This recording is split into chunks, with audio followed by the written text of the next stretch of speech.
Assalamualaikum warahmatullahi wabarakatuh. Menyatu dengan cinta, rahasia di balik penyerahan diri kepada Allah. Oleh Imam Jalaluddin Rumi rahimahumullah.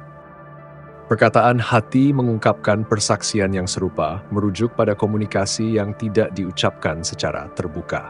Ketika hati berbicara satu sama lain secara langsung, apa gunanya kata-kata dan lidah? Ya, kata Raja Muda, tentu hati memberi kesaksian, tetapi fungsinya berbeda dengan telinga, mata, atau lidah. Setiap indera memiliki perannya sendiri agar manfaat yang didapat lebih besar.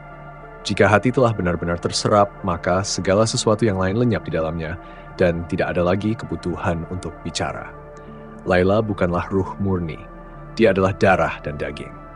Mencintainya berarti Majnun menyerap kekuatan cintanya hingga dia tidak perlu melihat dengan matanya atau mendengar dengan telinganya, karena Laila sudah menjadi bagian dari dirinya. Citramu ada di mataku, namamu ada di bibirku, pikiran tentangmu bersemayam di hatiku. Di mana lagi aku perlu menulis?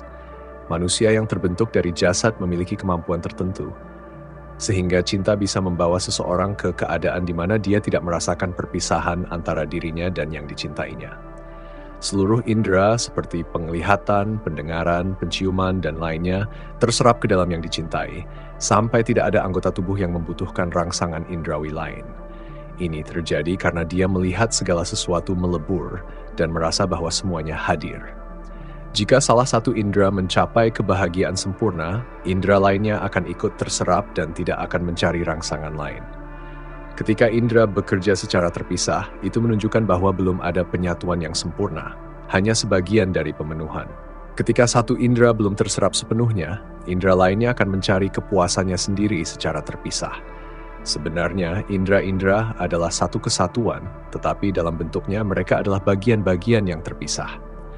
Ketika satu indera terserap, yang lainnya ikut terserap bersamanya. Seperti lalat yang saat terbang menggerakkan sayap, kepala, dan tubuhnya secara bersamaan. Namun ketika menghirup madu, seluruh tubuhnya diam, karena dia terserap dalam kenikmatan madu tersebut. Terserapnya membuat dia tidak sadar akan dirinya dan tidak lagi bergerak, karena gerakan apapun yang terjadi tidak berasal dari dirinya sendiri, melainkan dari kekuatan eksternal yang memengaruhinya. Ungkapan, "Aku adalah Tuhan," bukanlah klaim keagungan, melainkan penyerahan diri yang total. Orang yang mengatakan, "Aku adalah hamba Tuhan," mengakui dua keberadaan, dirinya dan Tuhan. Namun, ungkapan "aku adalah Tuhan" berarti peniadaan diri, yaitu menghilangkan keberadaan dirinya sendiri dan menyerahkan sepenuhnya kepada Tuhan. Ini menunjukkan bahwa segala sesuatu adalah milik Tuhan, dan dirinya sendiri hanyalah ketiadaan. Pernyataan ini sangat luar biasa, bahkan lebih dari pengakuan akan keagungan. Sayangnya, banyak orang tidak memahaminya. Ketika seseorang menyadari bahwa dirinya adalah hamba Tuhan, dia masih melihat perbuatannya sebagai hasil dari kehambaannya. Ini menunjukkan bahwa dia masih melihat dirinya dan perbuatannya sebagai entitas yang terpisah dari Tuhan. Namun, ketika seseorang benar-benar tenggelam dalam Tuhan, dia tidak lagi merasakan gerakan atau tindakan apapun dari dirinya sendiri, kecuali yang digerakkan oleh Tuhan. Misalnya, seekor singa menangkap seekor rusa, dan rusa tersebut berusaha melarikan diri. Ada dua entitas di sana, singa dan rusa. Namun ketika rusa tertangkap dan tidak berdaya, hanya keberadaan singa yang dominan, dan rusa pun lenyap. Terserapnya orang suci berarti bahwa Tuhan menanamkan rasa takut kepada mereka dengan cara yang berbeda dari rasa takut manusia terhadap ancaman fisik. Tuhan mengungkapkan ketakutan, keamanan, kesenangan, dan kenyamanan darinya kepada orang-orang suci dengan cara yang bijaksana. Mereka melihat Tuhan dalam bentuk yang nyata, seperti singa atau api, tetapi mereka tahu bahwa bentuk-bentuk tersebut bukanlah dunia ini, melainkan manifestasi dari Tuhan. Orang-orang suci memahami bahwa segala sesuatu yang mereka alami, baik ketakutan atau kenyamanan, berasal dari Tuhan. Namun, pemahaman ini tidak datang dari pembuktian logis semata, melainkan dari pengalaman langsung dan intuisi yang mendalam.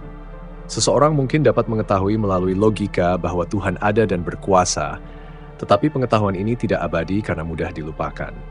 Di sisi lain, orang yang mengalami langsung kehadiran Tuhan akan tetap teguh dalam pengetahuannya. Orang-orang yang berada dalam keadaan kebangkitan rohani menyadari bahwa seluruh dunia ini adalah pengabdian kepada Tuhan. Mereka memahami bahwa dunia ini hanyalah persiapan untuk kehidupan akhirat, Dan apapun yang mereka lakukan di dunia ini akan mereka tuai hasilnya di kehidupan mendatang. Isa banyak tertawa, sementara Yohanes Pembaptis banyak menangis. Yohanes berkata, "Engkau terlalu yakin akan rahmat Tuhan hingga tertawa begitu banyak."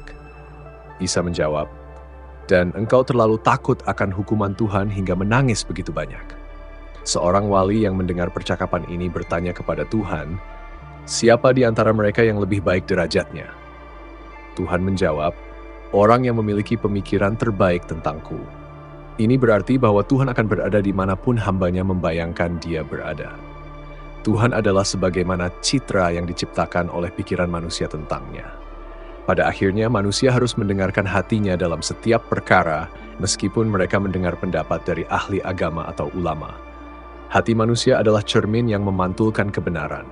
Ketika seseorang mengikuti apa yang terbaik bagi dirinya menurut hati nuraninya, maka dia akan maju dalam perjalanan spiritualnya. Wassalamualaikum warahmatullahi wabarakatuh.